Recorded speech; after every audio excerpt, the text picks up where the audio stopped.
धोखा है ये। 10 करोड़ की डील ऐसे फाइनल स्टेज पे नहीं रोक सकते हैं आप। ऐसा है, धंधे के कायदे कानून हमें सिखाने की जरूरत नहीं है। डील हमारी तरफ से कैंसिल है, हमने कैंसिल की तो वो कैंसिल ही मानी जाएगी।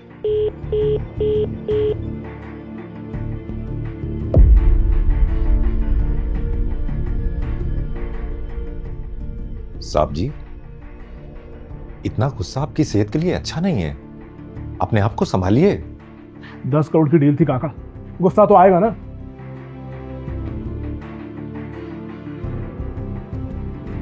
खैर आप छोड़िए, गाड़ी निकालिए, आप एक मीटिंग के लिए जाना है। जी साहब, अभी निकालता हूं।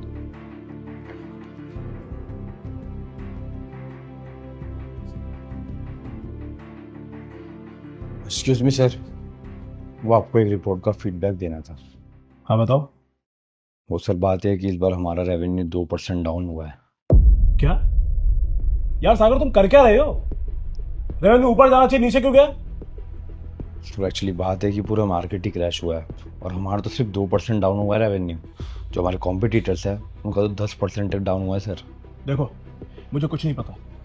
इस महीने रेवेन्यू 2% नीचे गया है, लेकिन अगले महीने मुझे 4% ऊपर चाहिए।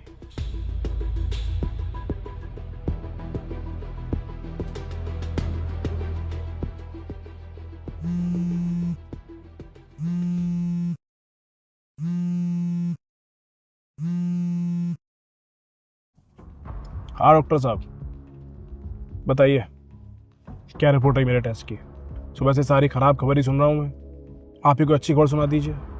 सॉरी टू से विकास, पर मैं चाह के भी गुड न्यूज़ नहीं दे सकता हूँ। तुम्हें क्रोनिक स्ट्रेस और हाइपरटेंशन की प्रॉब्लम, तुमको स्ट्रेस लेना कम करना पड़ेगा, वरना हार्ट अटैक का खतरा तुम्हारे ऊपर हमेशा रहेगा। अरे डॉक्टर, कभी कोई अच्छी खबर सुना दिया कीजिए मुझे। अरे नहीं चाहिए मुझे तुम्हारा इलाज, मैं लड़ने जाके अपना इलाज करा लूंगा। और हाँ, आज के बाद मुझे कभी फोन मत कर देना, समझे तुम?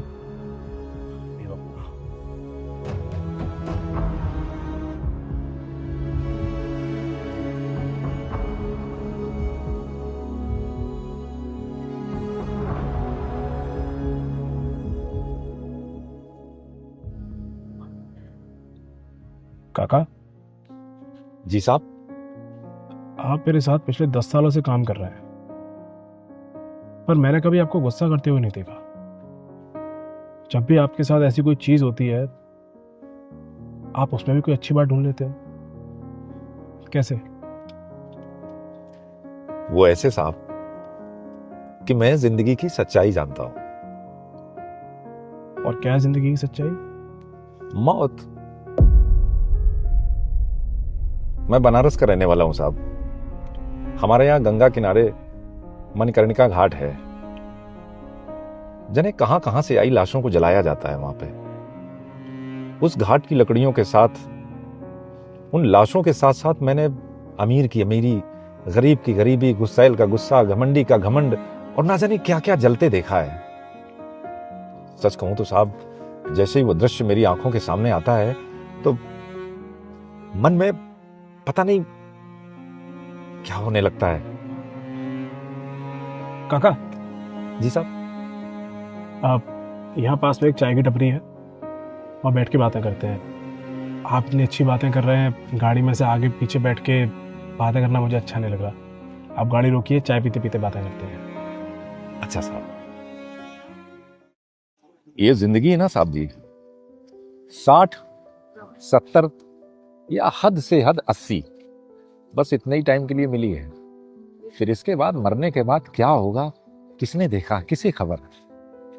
वो एक कवि ने लिखा है कि कर लूंगा जमा दौलतो जर, फिर उसके बाद क्या, ले लूंगा एक शानदार सा घर, फिर उसके बाद क्या। उठी थी खाक, इसी खाक से मिल जाएगी फिर इसी खाक में, फिर इसके बाद किसे खबर कि उसके बाद क्या। काका आपकी बात तो बिल्कुल सही है, कह तो सही रहे हो आप।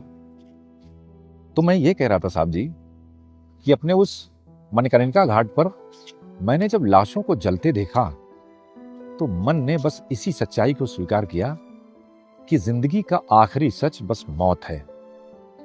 इस दुनिया में जाने कितने राजे महाराजे हुए, लेकिन आखिरी में वो उसी मिट्टी में मिल गए जिस मिट्टी से वो आए थे। धंधे का क्या है साहब, अरे आज नुकसान हुआ है, फिर फायदा हो जाएगा। और मैं कहता हूं कि नहीं भी होगा तो कौन सी आफत आ जाएगी। अरे कम से कम हम जिंदा तो हैं, स्वस्थ तो हैं, हमारे पास अपना घर तो है, रहने को छत तो है, साथ में परिवार तो है। अरे और तो और हमारे आसपास हमारा ख्याल रखने के लिए हमारे शुभचिंतक तो हैं। मुझे तो लगता है साहब कि जिसके पास ये चीजें हैं वो इस धरती का सबसे अमीर इंसान है, सबसे सुखी इंसान है। लक्ष्मी का क्या है, ये तो चंचला है साहब, आज इसके पास कल उसके पास। काका, आप बिल्कुल सही कह रहे हो। मैं माया में इतना फंस चुका था कि अपने लाइफ के पहलू को कभी पहचान ही नहीं पाया। इतना सब कुछ तो है मेरे पास खुश रहने के लिए, फिर भी मैं उन चीजों के पीछे भाग रहा हूँ जो मेरे लिए मायने नहीं रखती हैं। ये बिजनेस, ये पैसा, ये मेरा रुतबा मरने के बाद मेरे साथ थोड़े ना जाने वाला है। अगर मेरे साथ कुछ रहेगा तो मेरी लाइफ में बिताए हुए ये पल, ये एक्सपीरियंस, मेरे अपनों के साथ वो कुछ प्यारे पल, यही सब तो मेरे साथ में रहेगा। हो सकता है मरते वक्त वो मेरी आंखों में फ्लैश करे। अब आपने ये बात बोल दी है साहब, तो आगे इसी सोच के साथ अपनी जिंदगी शुरू कीजिए। फिर देखिए कि ये दुनिया कितनी खूबसूरत नजर आएगी आपको। मुझसे वायदा कीजिए कि अब आप अपने जीने का तरीका बदलेंगे। हाँ काका, मैं आपसे वादा करता हूँ। अब आप देखना कि नया विकास कब कैसे क्या करता हूँ।